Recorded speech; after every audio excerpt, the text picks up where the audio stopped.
దీంట్లో ఏమేం కావాలి అంటే ఉప్పు, కారం, పసుపు, ధనియాల పొడి, జీలకర్ర పొడి, కొంచెం అల్లం వెల్లుల్లి పేస్ట్, కొంచెం కర్డ్, కొంచెం లైట్గా నిమ్మకాయ.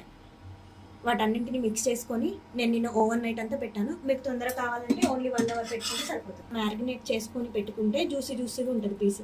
చపాతీ కాల్చిన దాని మీదనే నేను కబాబ్స్ చేస్తున్నాను, చికెన్ కబాబ్. జస్ట్ ఇంట్లో మసాలాతోనే చేస్తున్నాను.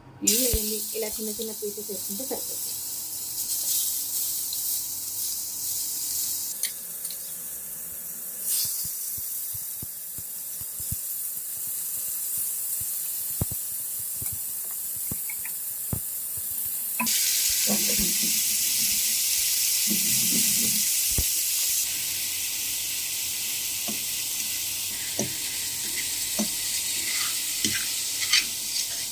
ఓపిక్గా ఒక 10 మినిట్స్ చేసుకుంటే రెడీ అవుతుందండి మంచి కబాబ్ చికెన్.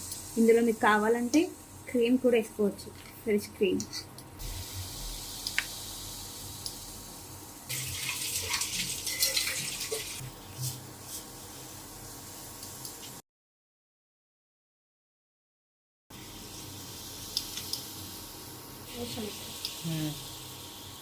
రెడీ అయ్యింది అంతే, ఇంకా దీన్ని తీసి పక్కన పెట్టుకోవాలి.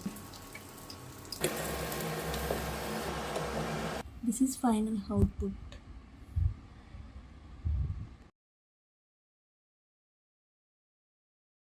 టేస్ట్ చేసి చెప్తాను ఎలా ఉంది.